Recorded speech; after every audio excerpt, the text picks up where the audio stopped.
안녕하세요. 저는 두돌된 딸을 키우는 40대 여자입니다. 평소 즐겨 듣는 채널에 제 사연이 소개될 거란 생각만으로도 괜스레 떨려오네요. 그럼 시작해볼게요. 저와 남편은 10년차 부부였습니다. 연애도 오래 했던 터라 느끼기엔 20년은 좋게 산 부부 같은 느낌이었어요. 풋풋 설렘 이런 단어와는 거리가 멀었지만 저희만 느낄 수 있는 특유의 그 편안함이 전 좋았어요. 남편과 전 자연 임신이 되지 않아 병원에 가서 검사도 받고 시험관 시술도 병행했지만 임신이 되지 않았어요. 거듭된 실망과 실패에 저흰 지쳐갔어요. 그럴 때마다 남편과 저는 서로를 보듬어 주었고 지난 10년 동안 크게 싸운 적이 없었죠. 그만큼 눈빛만 보아도 잘 알고 자신보다 서로를 위해 배려한다고 생각했어요. 남편과 저 사이엔 애틋함이 감미된 우정이 있다고도 생각했죠. 한없이 괜찮다며 잘 될 거라고 하는 남편과는 달리 아버님은 한없이 절 구박했어요. 친구들 이야기를 들어보면 이런 경우 어머님이 나서서 난리를 부리고 아버님은 한 발 물러서 지켜본다고 하던데 저희 시댁은 정반대였어요. 며느리 사랑은 가뿐히 버려버린 아버님은 고약하기가 하늘을 찔렀어요. 입만 떼셨다 하면 어쩜 그렇게도 주옥같은 망언을 하시는지. 결혼 3, 4년 차까진 매번 아버님을 뵐 때마다 놀라움의 연속이었어요. 아버님의 한마디에 울고 웃던 전 어느새 결혼 10년 차가 되었고 이젠 아버님의 100마디도 가뿐히 받아치는 며느리가 되었어요. 애도 못 가지는 것이 음식간도 못 맞추는구나. 어느 것 하나 간이 딱 맞는 게 없어. 이걸 먹으라고 만든 게야? 그러게요. 제가 왜 그랬을까요? 진작 이혼시켰어야 했거늘. 내가 심성이 이렇게나 곱다. 너 같은 것도 며느리라고 내치지도 못하고 그 긴 세월을 네 꼴을 보고 살고 있는 걸 보니 말이다. 그러게요. 아버님이 못하시면 저라도 이혼하자고 했어야 했는데 제 심성이 고와서 그 모진 핍박에도 아버님이 부르시면 쪼르르 달려와서 또 이 꼴을 당하고 있네요. 저 고약한 것 애도 못 가지는 것이 입만 살아서는 네 꼴 보니 밥도 안 넘어간다. 얼른 집으로 가. 아버님, 갈 때 가더라도 제가 차린 밥은 좀 먹고 갈게요. 오늘 아버님 아들도 늦는다고 해서 집에 먹을 것도 없단 말이에요. 애는 못 가지지만 배는 고파요, 저도. 제 입장에선 참다 터져 이제야 할 말을 하는 것이었지만 아버님 입장에선 이런 제가 되바라지다라고 생각하셨죠. 본인이 저에게 어떻게 했는지는 전혀 기억하시는 분이 아니니까요. 이런 상황이 저도 물론 좋을 리 없었어요. 그래서 연락을 피하거나 호출에 응하지 않으니 글쎄 아버님께서 저희 집으로 직접 찾아오시더라고요. 그 뒤에 저희 집에 일어난 일은 말하지 않아도 익히 잘 아시리라 믿어 의심치 않습니다. 아버님이 돌아가시고 난 뒤 집에 돌아온 남편이 화들짝 놀라며 이런 말을 했어요. 뭐야, 집에 도둑 들었어? 집꼴이 왜 이래? 구석구석 헤집으며 어찌나 딴지를 잘 거시는지. 그날 이후 전 아버님의 호출엔 그냥 응하는 것이 100배는 편하다는 결론에 도달하게 되었어요. 그 후 살기 위해 한마디씩 하다 보니 100마디도 받아치는 제가 되었더라고요. 제가 아버님의 말씀을 받아칠 때마다 어머님도 속이 시원하신지 표정이 꽤 밝으셨어요. 그러다 아버님이 역정을 내시며 자리를 뜨시는 날이면 저에게 엄지손가락을 치켜 세워주시곤 했죠. 이렇게 제 편을 들어주시는 어머님이 계셔 저도 참지 않고 할 말은 할 수 있게 된 것 같아요. 참 감사한 일이죠. 하지만 아무리 할 말은 다 하는 저일지라도 상처를 받지 않는 건 아니었어요. 특히 아버님의 말씀에 친정 부모님이 등장하는 날이면 울컥하는 마음에 말보다 눈물이 앞서곤 했어요. 그런 날이면 어김없이 어머님이 나서주셨어요. 내가 이런 말까진 안 하려고 했는데 난 도대체 이해가 안 되는구나. 사도는 어떻게 너같이 애도 못 가지는 것을 시집 보낼 생각을 했는지 나 같으면 시집은커녕 집 밖에도 못 나가게 했을 텐데 말이다. 아휴, 적당히 좀 해요, 제발. 당신은 지겹지도 않아요? 했던 말 또 하고 또 하고. 당신 때문에 들어서려던 애도 떨어지겠어요. 애들 이대로 자식 한번 못 안게 되면 다 당신 탓인 줄 알아요. 그게 왜 내 탓이야? 딴 집 며느리는 셋씩이나 낳고도 또 임신했다고 하던데. 쟤는 병원 가서 시술인가 나발인가도 받으면서도 소식 없는 거 보면 모르긴 몰라도 몸에 문제가 있는 게지. 당신 정말 치매 검사라도 해봐야 하는 거 아니에요? 애들 당신 등살에 매년 검진받고 있는 거 정말 몰라서 그런 말 하는 거면 당장 내일 나랑 병원부터 갑시다. 당신 말대로 모르긴 몰라도 머리에 문제가 있어 보이니까요. 이 할망구가 지금 누구 편을 드는 게야? 당신이 이따위로 구는데 내가 누구 편을 들겠어요? 당연히 며느리 편을 들죠. 꼴에 같은 여자라고 편드는 꼬락서니 하고는 혀 좀 그만 차고 할 일이 그렇게 없으면 들어가서 잠이나 자요. 꼴도 보기 싫으니까. 그렇게 아버님을 방으로 보내버린 어머님은 늘 제 손을 꼭 잡아주시며 말씀하셨어요. 아가, 미안하구나. 내가 이렇게 대신 사과할 테니 마음에 너무 담아두지 마라. 저런 말들 마음에 담아둬봤자 너만 병들어. 알겠지? 네, 어머님. 걱정 마세요. 하루 이틀도 아니고 저 괜찮아요. 전 늘 이렇게 대답하곤 어머님을 향해 웃어 보였고요. 그러던 결혼 10주년을 며칠 남기지 않은 어느 날, 저에게 기적이 찾아왔습니다. 축하드립니다. 임신입니다. 네? 정말 임신이에요? 예, 산모님. 그동안 정말 고생 많이 하셨어요. 노산이라 조심 또 조심하셔야 합니다. 이번에도 당연히 아니겠지 하는 마음에 찾은 병원이라서 더 기뻤어요. 진료실에서 어린아이처럼 방방 뛰고 말았죠. 특히 그 산모님이라는 호칭이 어찌나 좋았는지 몰라요. 병원을 나서는데 그야말로 구름 위를 걷는 기분이더라고요. 전 남편보다 먼저 아버님께 전화를 걸었어요. 아버님의 말씀대로 아기도 못 가지던 것이 드디어 임신을 했다는 사실을 제일 먼저 알려드리고 싶었으니까요. 네가 웬일이냐? 먼저 전화를 다 하고. 아버님, 저 지금 병원에서 나오는 길인데 저 임신했대요. 뭐?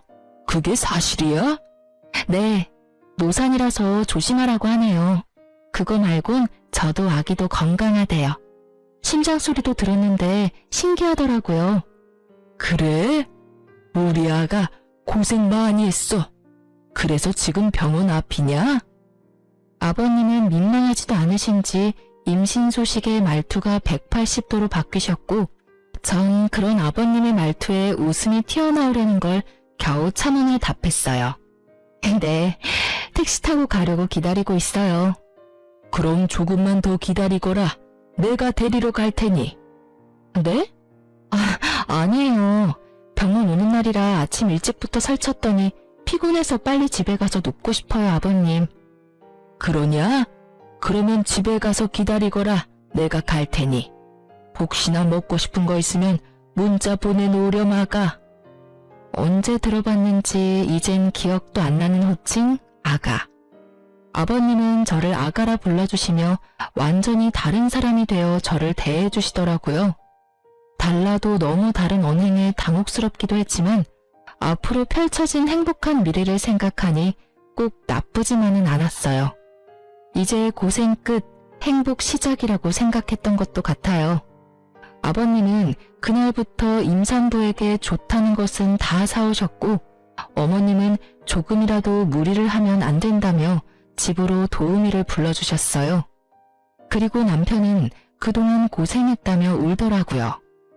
당신 그동안 고생 많았지? 미안하고 고마워. 나만 고생했나 뭘? 당신도 고생했지. 그런데 당신 울어? 눈물이 계속 나네. 어이구, 남자가 울기는. 하긴 그동안 우리 고생한 거 생각하면 남자 여자 상관없이 대성통곡을 하고도 남지 뭐. 여보, 우리 이 아기 세상 밖으로 나올 때까지 잘 지켜주자. 알겠지? 응, 알겠어.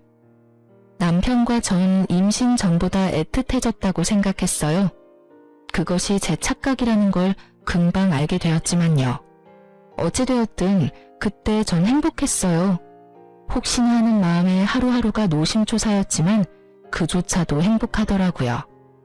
뱃속의 아기는 잘 자라주었고 남편이 바빠 함께 검진 간 적이 없다는 것만 빼면 남편에게 불만도 없었고 사이도 좋았어요. 무엇보다 아버님이 너무 잘해주시니 그것만으로도 너무 좋았죠.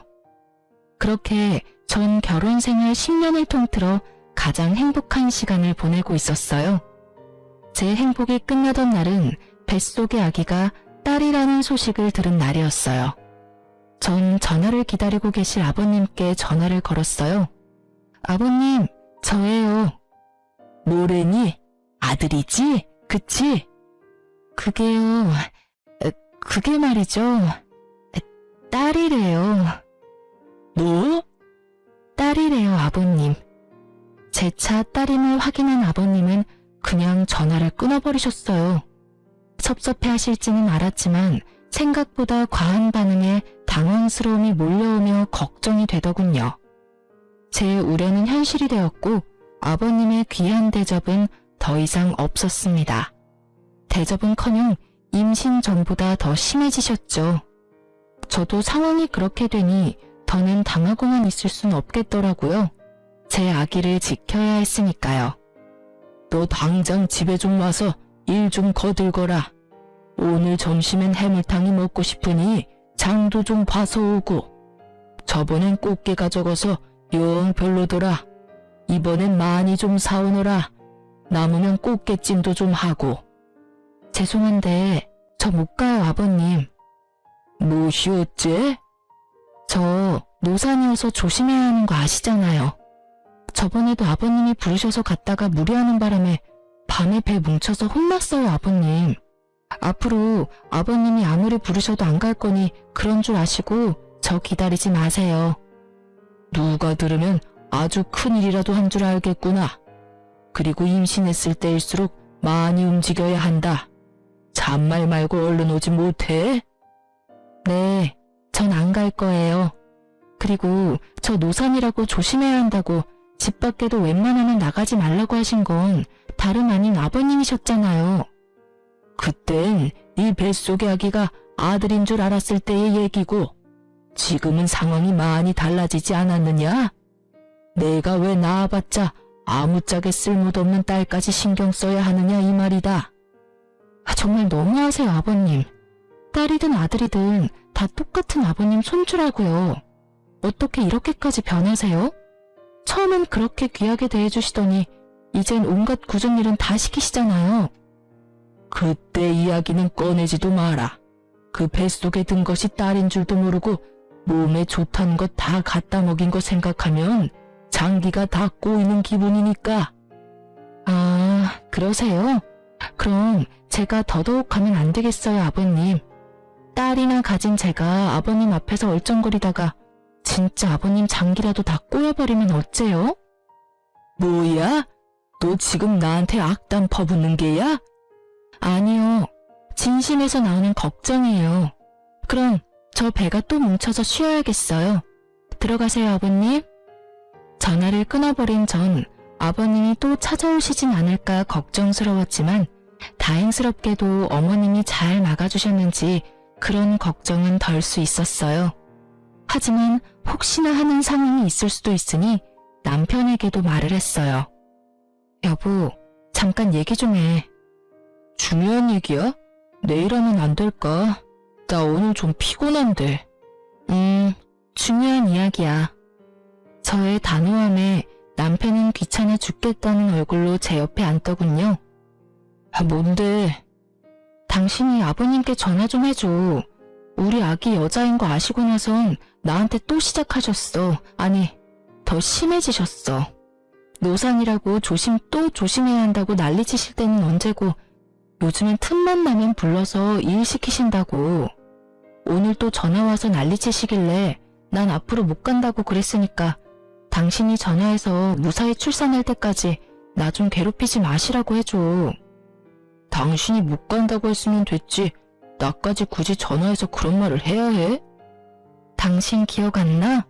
임신하기 전에 내가 아버님이 오라는 거 무시했다가 우리 집에 찾아오셔서 냉장고 안 다 뒤집어 놓으시고 옷장 다 헤집고 심지어 욕실 수건까지 다 꺼내서 다시 빨라고 하셨잖아.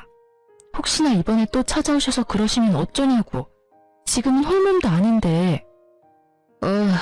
알겠으니까 그만 좀 해. 나 오늘 진짜 힘들었어. 요즘 계속 야근하는 거 알잖아. 제발 나 좀 쉬자, 응?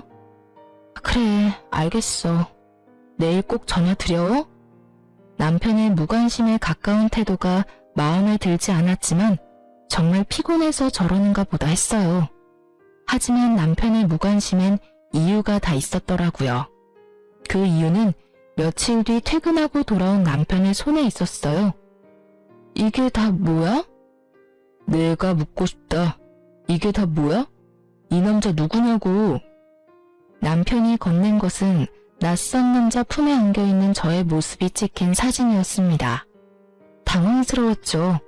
아무리 보아도 처음 보는 남자의 품에 아무리 보아도 저인 여자가 안기다시피 기대어 있었으니까요.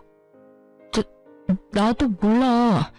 이 여자는 내가 맞는데 이 남자는 나도 누구인지 몰라. 진짜야. 당신 지금 그걸 말이라고 해? 솔직히 말하라고. 나 진짜 억울해. 당신 나랑 산 세월이 얼만데 날 몰라? 내가 당신 두고 바람필 여자야? 그러니까 설명을 해보라고. 이 남자는 누구인지, 왜 이러고 있는 것인지. 나도 말하고 싶어. 그런데 진짜 아무 생각도 안 나는 걸 어떻게 해? 크게 당황한 저는 아무 생각이 떠오르지 않았어요. 그저 억울하다는 생각밖에 들지 않았어요. 전 손톱을 물어뜯으며 사진 속 상황을 떠올리려 했었고, 그런 저를 보던 남편은 충격적인 말을 꺼냈어요. 당신 솔직하게 말해봐. 뱃속의 아기 내 자식이 맞긴 해? 뭐? 당신 방금 뭐라고 그랬어? 당신 자식이 맞냐니? 그러면 우리 아기인데 당연히 당신 자식이지. 누구 아기겠어? 아니, 상황이 그렇잖아. 갑자기 이런 사진을 회사로 오지를 않나. 당신은 자세한 설명도 없이 억울하기만 하다고 하지. 입장 바꿔 당신이 나라면 의심 안 되겠어? 나 이 사진 보는데 진짜 당신한테 배신감도 들고 믿을 수도 없어서 당장 이혼하고 싶은 거. 우리 함께한 세월이 있으니 마지막으로 변명이라도 들어보려고 온 거야. 그런데 아무 말도 못하는 당신 보니까 정말 실망스럽다. 전 정말 억울해 미칠 것만 같았습니다. 정말 기억이 안 나서 할 말이 없는 것인데 없는 기억을 만들어낼 수도 없는 노릇이고 너무 억울하더라고요. 아무 말도 하지 못하고 남편이 하는 말만 죄인처럼 듣고 있던 그때 제 머릿속에 번쩍하고 기억 하나가 스쳐가더라고요. 사진 속 그날의 기억이요. 전 최대한 차분히 그날의 기억을 남편에게 전달하려 애썼어요. 아, 나 기억났어. 그날 어머님이 편찮으시다는 연락받고 식사라도 챙겨드려야겠다 싶어서 장보고 나오던 길이었는데 그 남자랑 부딪혔어. 그 바람에 장본 걸 다 떨어뜨렸고 급하게 줍고 일어나는데 갑자기 너무 어지러운 거야. 당신도 알잖아. 나 임신하고 빈혈 심해진 거. 내가 갑자기 비틀거리니까 그 남자가 부축해주더라고. 나도 너무 어지럽고 쓰러질 것 같아서 모르는 사이에 기댄 것 같은데 그 타이밍에 이런 사진이 찍혔나 봐. 그러고 나서 그 남자가 가방에 임산부 배지를 보고선 날 부축해서 택시 타는 곳까지 데려다 주더라고. 정말 그게 다야. 남편은 헛웃음을 지어 보였지만 사진의 진실은 이것이었어요. 심지어 제가 그 남자에게 기대었다는 것도 사진을 보고 알았을 정도로 찰나의 순간이었고요. 저의 설명에도 남편의 눈빛은 차가웠고 저는 지은 죄도 없는데 괜히 남편의 눈치를 살피고 있었어요. 그 순간 남편의 입에선 단 한 번도 상상할 수 없는 말이 흘러나오더라고요. 우리 이혼하자. 뭐? 이혼? 당신 진심이야? 나 당신 못 믿겠어. 지금 당신이 하는 말 다 거짓말 같고 당신 뱃속에 있는 아기도 의심스러워. 당신 내 성격 알지?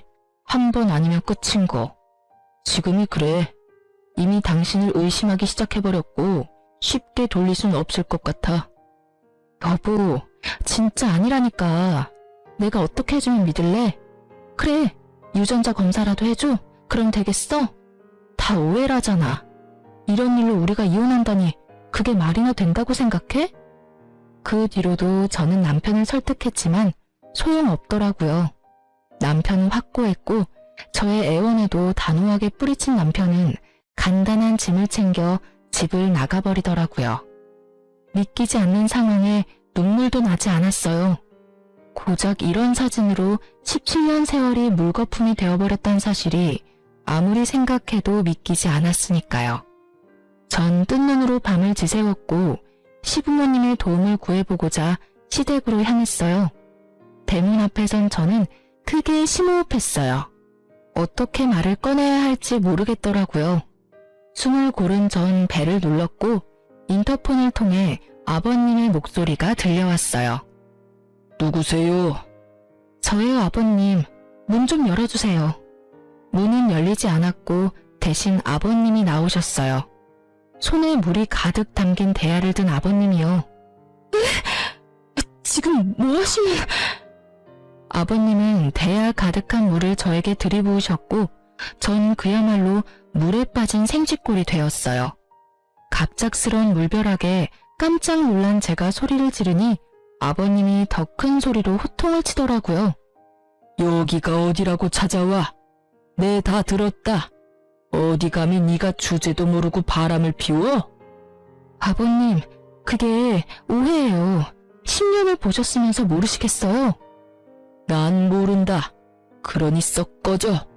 한 번만 더 찾아오면 물이 아니라 오물을 뿌려버릴 테니 찾아올 생각은 하지도 마라. 저런 배은망덕한 것 같으니라고. 아버님! 저는 애타게 아버님을 불러보았지만 아버님은 참 냉정히도 들어가 버리시더라고요. 진짜 딴 남자한테 견눈질이라도 준 적이 있었다면 이렇게 억울하진 않았을 텐데.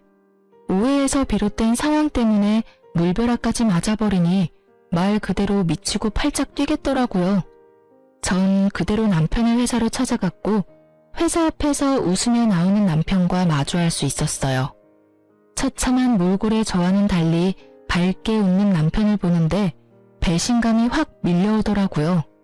쫄딱 젖은 저를 발견한 남편은 밝았던 표정은 온데간데 없어지고 잔뜩 굳은 표정으로 저를 인적 드문 골목으로 데리고 갔어요. 지켜보는 눈이 사라졌다 싶으니 저를 잡았던 손을 신경질적으로 놓고는 말을 꺼냈어요. 당신 제정신이야? 회사 앞에 찾아오면 어떻게 해? 그것도 이 꼴을 하고선 누구 개망신 주려고 작정한 거야? 도대체 생각이 있어 없어?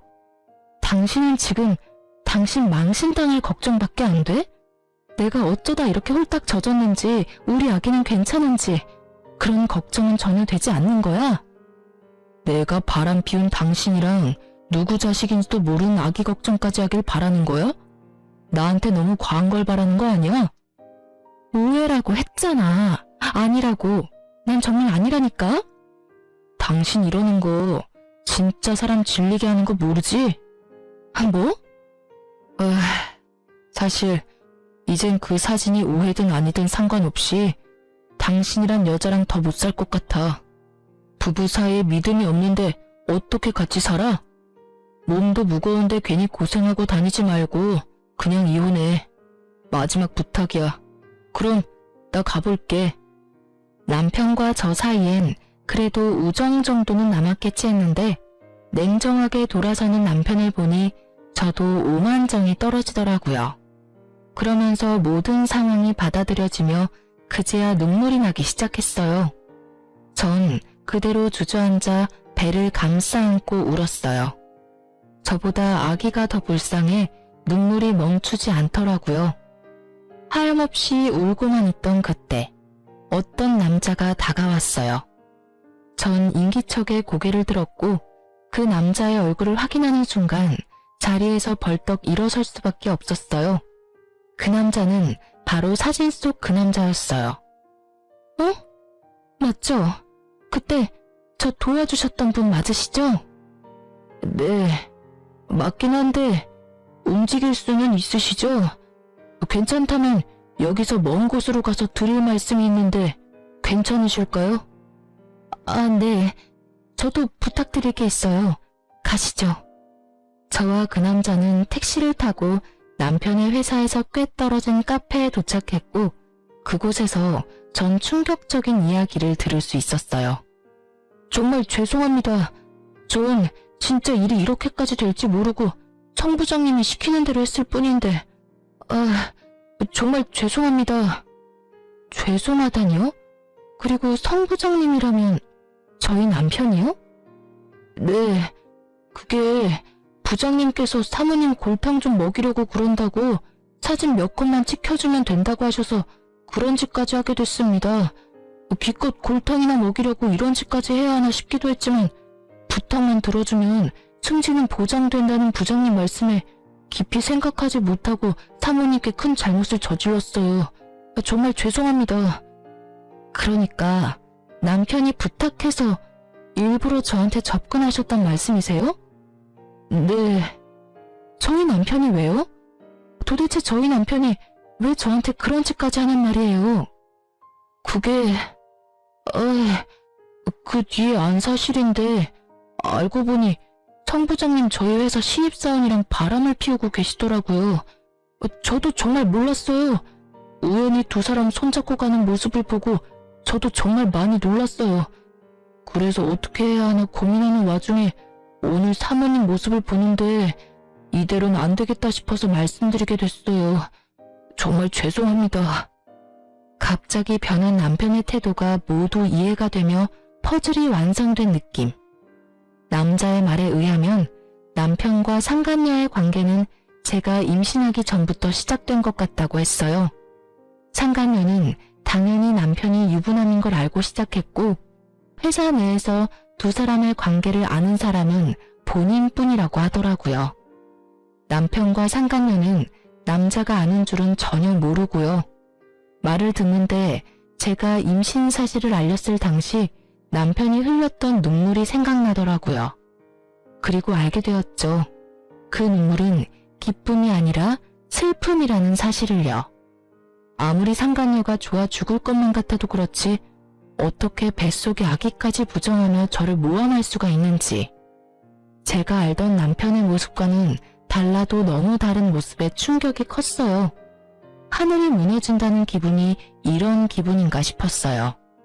한참을 멍하니 있던 저는 남자의 계속되는 사과에 겨우 정신을 차리고 말했어요.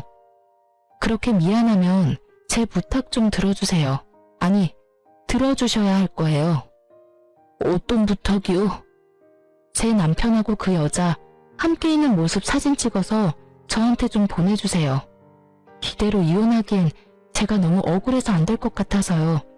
그쪽이 도와주면 제 억울함이 많이 풀릴 것 같은데 할 수 있겠어요? 네, 알겠습니다. 제가 한 짓도 있으니 제가 앞으로 사모님의 조력자가 되어드리겠습니다. 제가 불쌍했던 남자는 그렇게 저의 조력자가 되었고 그날 이후 저에게 큰 도움이 되었어요. 집으로 돌아온 전 따뜻한 물에 몸을 녹이고 따뜻한 차도 마셨어요. 그리곤 남편에게 전화를 걸었죠. 왜 또? 날이 선 남편의 반응에 당장이라도 욕이 나올 것 같았지만 전 더 큰 통쾌함을 위해 꾹 참고 대답했어요. 이혼하자. 당신 소원대로 이혼해 줄 테니까 우선 집에 들어와. 이번 주는 나도 바쁘고 다음 주에 법원 가자. 법원 가기 전까진 집에 들어와서 남편으로 해야 할 도리를 다해. 당신이랑 나랑 연애까지 다 합치면 17년인데 이대로 끝내는 건 함께한 날들에 대한 예의가 아니지 않아? 그래. 내가 집에만 들어가면 확실하게 이혼은 하는 거지? 당신이 이혼하지 말자고 울고불고 매달려도 할 거니까 집에나 들어와. 아, 그리고 이 집은 내가 가질게. 이 집 살 때 내 돈이 더 들어갔던 거 기억하지? 나머지 당신 돈은 내가 10년 동안 당신 집에 일해준 노동비, 일시불로 결제했다고 생각해. 괜찮지? 아, 그래. 그러자. 그럼 다음 주에 법원 가는 걸로 알고 있을게. 이혼이 급한 남편은 제 요구를 받아들였고 전 쉽게 집을 챙길 수 있었어요. 그날 저녁 남편은 11시가 넘어서야 집으로 돌아왔고 거실 소파에서 자더군요. 전 잠든 남편을 재차 살피곤 조용히 남편의 휴대전화를 들고 방으로 들어왔어요. 당연히 비밀번호가 설정되어 있었지만 문제가 될 것이 없었어요. 저에겐 든든한 조력자가 있었으니까요. 저의 조력자는 제가 비밀번호 때문에 고민하자 자신에게 맡겨달라 하더니 하루 종일 남편을 쫓아다닌 것인지 그날 저녁 비밀번호를 알아내 알려주더라고요. 그 덕분에 저는 남편의 비밀번호를 손쉽게 풀어 증거를 수집할 수 있었어요. 문자를 살펴보던 저는 예상치 못한 대화를 보게 됐어요. 그것은 남편과 아버님의 대화였는데 내용이 충격 그 자체였죠. 알고 보니 아버님은 남편에게 여자가 생긴 것을 진작 알고 계셨고 제가 임신을 하니 정리하라고 하셨다가 뱃속의 아기가 딸임을 아시곤 저희의 이혼을 부추기다 못해 저를 모함할 계획까지 친히 세워주셨더라고요. 대화를 나눈 시간을 보니 주로 어머님이 주무실 때였고 통화는 주로 어머님이 문화센터에 계실 시간에 한 것을 보아하니 오로지 두 사람의 계획임을 알 수 있었죠. 여자한테 미쳐서 자식을 부정하는 남편이나 손자한테 미쳐서 며느리를 함정에 빠뜨리는 아버님이나 정상이 아니기는 매한가지였죠. 어쩜 그렇게 뻔뻔할 수 있는지. 사건의 전말을 다 알게 된 저는 분노의 힘으로 차곡차곡 증거를 모았고 법원에 갈 때쯤에 증거가 차고도 넘치는 상태가 되었어요. 결전의 날이 되었고 전 남편과 함께 법원으로 들어가기 전 카페에 들러 마지막 인사를 나누기로 했죠. 나 같은 놈 있고 행복하게 잘 살아. 남편 놈은 인재야 죄책감이라도 느껴지는 것인지 눈물을 글썽이더라고요. 이젠 참을 필요가 전혀 없는 저는 이제껏 모았던 사진을 남편 놈의 얼굴에 던지며 말했어요. 눈물 떨어뜨리기 전에 이거부터 봐. 이게 뭐야? 뭐긴 뭐야. 사실 바람은 네 놈이 피고 있었다고 뒷받침해주는 증거들이지. 그게 무슨 말이야. 바람이라니. 말도 안 되는 소리 그만하고 이제 법원 가자. 이혼해야지. 얼굴에 핏기라곤 없는 남편 놈은 발뺌하기 시작했고 전 나머지 증거들도 보여주었죠. 이건 너랑 그 여자랑 나눈 대화. 이건 네 사진첩에 있던 두 사람의 다정한 모습. 이건 너랑 네 아버지가 나눈 대화. 이래도 발뺌할 거야? 이게 다 너 때문이잖아. 그러게 10년 동안 안 되던 임신이 왜 갑자기 돼서는 날 이렇게까지 하게 만들어? 그냥 임신을 이유로 이혼하게 됐으면 얼마나 좋았냐고. 왜 임신으로 내 발목을 잡냐고. 사실 진심 어린 사과를 했다면 위자료만 받고 이혼해 주려고 했어요. 17년이란 세월이 저의 마음을 약하게 만들었거든요. 하지만 끝까지 제 탓을 하는 남편을 보니 제가 약해질 필요가 없음을 깨달았죠. 무릎을 꿇고 싹싹 빌어도 모자랄 판국에 이 와중에도 내 탓을 한다고? 이제 보니 너 아버님을 많이 닮았네. 아주 뻔뻔하기가 하늘을 찌르고도 남겠어? 내가 그간 함께한 세월을 생각해서 적당히 하고 넘어가 주려고 했는데 너 하는 꼴을 보니 적당히 해선 안 될 것 같네. 일단 위자료는 당연히 받아낼 거고 상간녀 소송도 진행할 거야. 신입사원이라고 하던데 걔는 돈 좀 있어? 없으면 당신 대신 줘도 되니까 한 푼도 빼지 말고 다 내놔야 할 거야. 상간녀 소송? 꼭 그렇게까지 해야겠어? 꼭 그렇게까지 네가 했던데? 그러게 왜 이런 상황까지 만들어? 차라리 솔직하게 말했으면 이런 상황까진 오진 않았을 텐데. 어찌되었든 네가 원하는 이혼은 해줄 테니 돈 아끼지 말고 전부 내놔. 남편님은 저의 뜻대로 다 해줄 수밖에 없었고 그렇게 전 성공적으로 이혼을 할 수 있게 되었어요. 위자료가 입금되던 날 전 모든 증거를 남편의 회사로 보내버렸고 그냥 외도 사실도 공분을 살 짓인데 임신한 아내를 모함까지 하며 이혼하려고 했던 사실이 부장이라는 타이틀에 제대로 먹칠을 해버린 거죠. 회사에서 당장 해고 조치가 이루어졌고 두 사람은 사내 직원들의 입소문에 오르내리며 아주 화려한 퇴사를 하고 말았죠. 남편의 뻔뻔함이 부른 결과가 꽤 만족스럽더라고요. 자기 아들이 회사까지 쫓겨나는 상황이 되어버리자 전 시부가 머리 끝까지 화가 난 채로 왔어요. 이런 상황을 예상했던 저는 친정아빠에게 한동안 함께 있길 미리 부탁했고 드디어 제 한을 풀 날이 왔다고 생각했어요. 아무것도 모르는 전 시부는 현관문을 두드리며 온갖 욕을 퍼부어대셨고 아빠는 현관문을 열자마자 며칠 전부터 채워두셨던 물 양동이를 아버님의 머리 위로 부어버리셨어요. 그리곤 제가 들은 말을 그대로 돌려주셨죠. 썩 꺼지지 못해? 여기가 어디라고 찾아와서는 남의 집 귀한 딸한테 욕짓거리야 욕짓거리가. 다시 한번 찾아왔다간 물이 아니라 오물을 확 뿌려버릴 테니 두 번 다신 찾아올 생각도 하지 마. 당장 꺼져! 풍채가 남다른 아빠의 호통에 전 시부는 겁에 질려 달아나더군요. 얼마나 무서우셨으면 발이 꼬여 두 번이나 넘어졌는데도 벌떡 일어나 꽁지 빠지게 도망가시더라고요. 아버님이 다녀가시고 며칠 뒤 많이 수척해진 모습의 어머님도 찾아오셨어요. 어머님은 저에게 무릎을 꿇으시곤 용서를 구하시며 우시더라고요.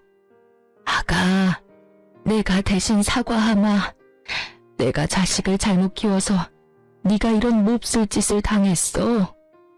어머님, 이러지 마세요. 일어나세요. 아가, 네가 믿을지 모르지만 난 정말 몰랐단다. 두 사람이 그런 경악할 일을 꾸미고 있을 줄은 상상도 못했어. 알고 있어요. 그러니까 제발 일어나세요, 어머님. 저의 부탁에 어머님은 일어나셨고 저는 그런 어머님을 모시고 집안 소파에 앉혀드렸어요. 저의 손을 잡고 한참을 우시던 어머님은 어느 정도 진정이 되셨는지 목을 가다듬고 말을 꺼내셨어요. 나도 변호사 선임해서 이혼 진행하고 있어. 너한테 무슨 짓을 했는지 듣는데 도저히 그 영감이랑 살 수가 없겠더라고. 남은 세월이라도 편하게 살아보련다. 실버타운도 다 알아봐 놨어. 이혼이요? 그리고 실버타운이라니 비쌀 텐데 어머님 돈 있으세요? 돈? 돈이야 많지. 네가 몰라서 그러는데 우리 집 재산 대부분이 내 명이란다. 네? 저는 놀랬고 어머님은 웃으셨죠. 알고 보니 어머님의 친정이 갑부였다고 하더라고요. 그래서 지금 시댁 재산은 거의 어머님의 것이고 시부는 어머님의 등골을 파먹으며 그간 사셨다고 했어요. 그러면서 통장 하나를 내미시더라고요. 이거 너 임신했다고 했을 때부터 준비해뒀던 거야. 상가 정리한 돈인데 출산 선물로 주려고 했더니 이렇게 주게 되는구나. 어머님, 이거 금액이 너무 큰데요. 요즘 애 하나 키우는데 드는 돈이 얼만지 아니? 우리 집에 시집 와서 10년 동안 상처받은 마음에 대한 치료비라고 생각하고 받아. 그럼 나는 이만 가보마. 그리고 앞으로 나한테도 연락하지 말거라. 이미 끝난 인연 계속 만나봤자 나쁜 기억밖에 더 나겠니? 행복하게 지내려 마가야. 어머님은 끝까지 저의 편에 서주셨고 어머님은 제가 연락할 수 없게 번호까지 바꿔버리셨어요. 이렇게 다 끝난 것이라 생각했는데 남편과 상간녀가 차례대로 찾아왔어요. 먼저 찾아온 것은 남편이었는데 이전과는 완전히 달라진 태도를 보이더라고요. 여보, 내가 다 잘못했어. 내가 미쳤었나봐. 갑자기 이러는 이유가 뭐야? 그냥 문득 내가 미쳤었다는 생각이 들더라고. 우리 귀한 아기까지 버리고 그깟 여자가 뭐라고. 내가 그러면 안 되는 거였는데 나 진짜 반성 많이 했어. 나 한 번만 용서해주면 안 돼? 너 어머님 이혼하신다는 사실 알았구나? 그래서 이러는 거지? 아니야. 내가 널 모르니? 네 아버지도 어머님께 쫓겨날 것 같으니까 나한테 와서 이러는 거겠지. 이젠 좀 솔직해지지 그래? 그게 사실은 당신 말이 맞아. 두 분 이혼하셨는데 아버지는 거의 가진 것도 없이 쫓겨나셨어. 거기다 나까지 쫓아내시더라고. 그래도 자식이라고는 나 하나밖에 없는데 어떻게 이러실 수가 있어. 정말 너무하셨잖아. 그렇지 않아? 그걸 왜 나한테 와서 물어? 네가 그렇게 좋아 죽고 못 사는 여자한테 가서 묻지. 그 여자랑은 진짜 헤어졌어. 상간녀 소송당하더니 애가 미쳐버리더라고. 그래서 이건 아니다 싶었는데 회사 잘리고 나선 연락도 안 돼. 어차피 헤어지고 당신한테 돌아오려고 했는데 잘 됐어. 사연을 들으며 바람 피운 남자들이 뻔뻔하게 굴 땐 저게 진짜일까? 하는 생각이 들었는데 그게 진짜이더라고요. 어쩜 이런 한심한 생각을 당연하다는 듯이 하는 것인지 한편으론 대단하다는 생각까지 들더라고요. 정신 좀 차려. 네가 다시 돌아온다고 하면 내가 두 팔 벌려 환영할 줄 알았어? 그 자신감은 도대체 어디서 나오는 거니? 뭐? 당신 나 없으면 꼼짝없이 우리 아기 혼자 키워야 하는데 자신 있어? 자신 없을 건 또 뭐야? 난 자신 있는데? 그리고 이제 와서 우리 아기? 네 자식 아니라고 할 때는 언제고 어디 뻔뻔하게 아기를 내세워. 나 진짜 침이라도 뱉고 싶은 걸 겨우겨우 참고 있거든? 그러니까 당장 좀 꺼져.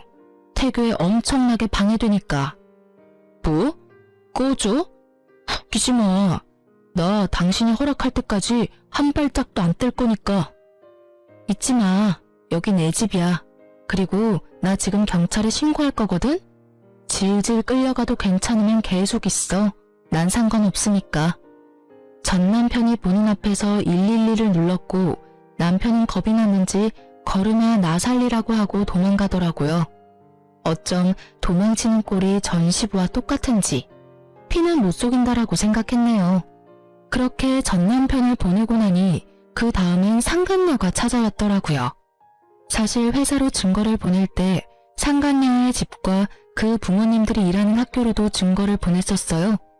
상간녀의 집은 교육자 집안이었는데 듣기론 이런 구설수를 제일 기피한다고 들었던 터라 고민 없이 증거를 보냈어요. 상간녀의 죗값은 그 부모가 알아서 주길 바랬으니까요. 저의 뜻대로 된 것인지 저를 찾아온 상간녀의 몰골은 엉망이었어요. 여긴 무슨 일이죠? 사모님, 제가 정말 잘못했어요. 저 부장님이랑 헤어졌어요. 그러니까 저 한 번만 용서해 주시면 안 될까요? 용서? 내 용서가 필요해서 여기까지 찾아왔니? 그게 사실은요. 계속해서 말끝을 흐리는 상간녀에게 전 단호하게 밀어붙였어요. 시간 끌지 말고 본론만 해. 그게 사모님이 저희 부모님 좀 만나주시면 안 될까요? 만나서 다 오해였다고 말씀 한 번만 해주시면 안 될까요? 뭐? 저 회사에서도 잘리고 집에서도 쫓겨났어요. 친구들 사이에서도 소문이 퍼져서 갈 데도 없다고요. 사람 하나 살리는 셈치고 저희 부모님 만나서 사모님이 저랑 부장님 사이 오해했었다고 한마디만 해주시면 안 될까요? 말도 안 되는 부탁을 하는 상간녀를 보는데 헛웃음이 나더라고요. 남편이나 상간녀나 생각이 어쩜 이렇게도 없는지. 그야말로 뻔뻔한 환상의 커플이다 싶었어요.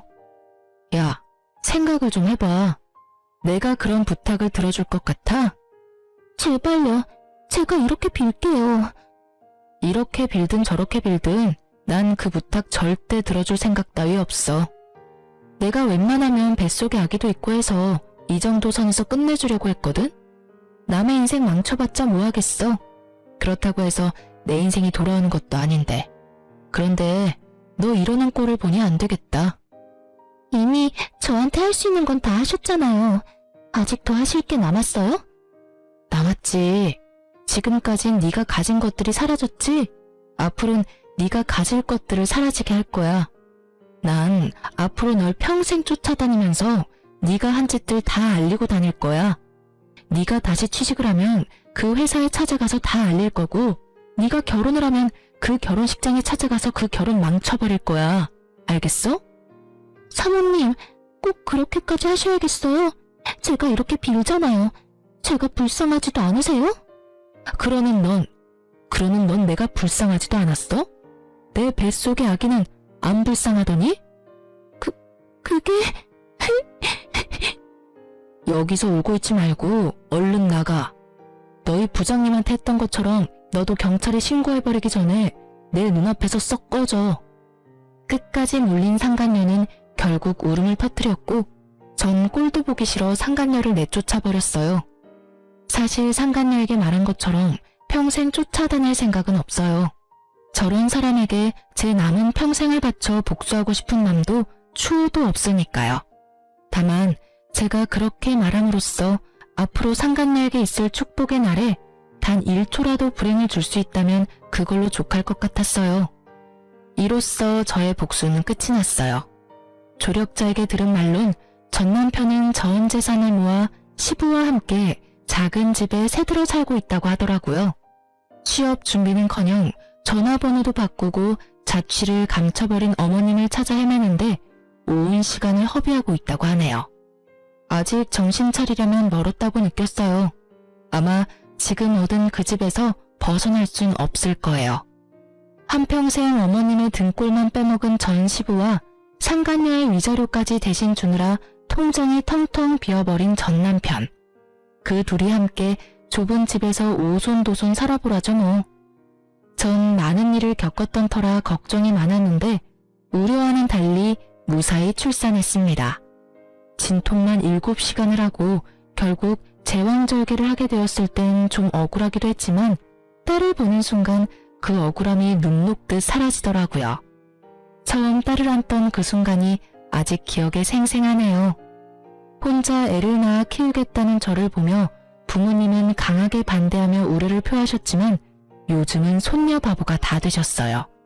딸이 제 어릴 적 모습과 똑 닮았거든요. 그래서 그런지 그렇지 않아도 사랑스러운 딸이 더 사랑스러워요. 그리고 전 요즘 친정에서 지내고 있어요. 처음엔 몸조리만 하고 나갈 예정이었는데 부모님의 반대로 친정에 눌러앉게 되었어요. 아무리 부모님이라지만 폐를 끼치는 것 같아 고민했는데 요즘 부모님이 딸을 보며 행복해하시는 모습을 보니 괜한 고민이었단 생각이 들어요. 100일의 기적을 기다리던 때가 엊그제 같은데 어느새 제 딸은 2번째 생일을 치렀어요. 저번 주부턴 어린이집도 다니고 있고요. 작은 등에 매달린 큰 가방이 어찌나 귀여운지. 그런 딸의 모습이 요즘 저의 웃음 버튼이랍니다. 이제 저도 다시 세상에 나가보려고 해요. 그래서 요즘 딸이 어린이집 간 사이에 상가를 보러 다니고 있어요. 아파트 상가에 작은 반찬 가게 하나 차리면 좋을 것 같더라고요. 다른 건 몰라도 10년이 넘도록 시부의 까다로운 입맛을 맞춰 요리하다 보니 음식 하나는 기가 막히게 잘 만들거든요. 이혼할 당시 그런 생각을 많이 했던 것 같아요. 나 혼자 잘할 수 있을까? 혹시라도 딸이 날 원망하면 어떡하지? 이런 생각이요. 아직까진 딸의 생각은 알 수 없지만 다른 한 가지는 분명하게 말할 수 있어요.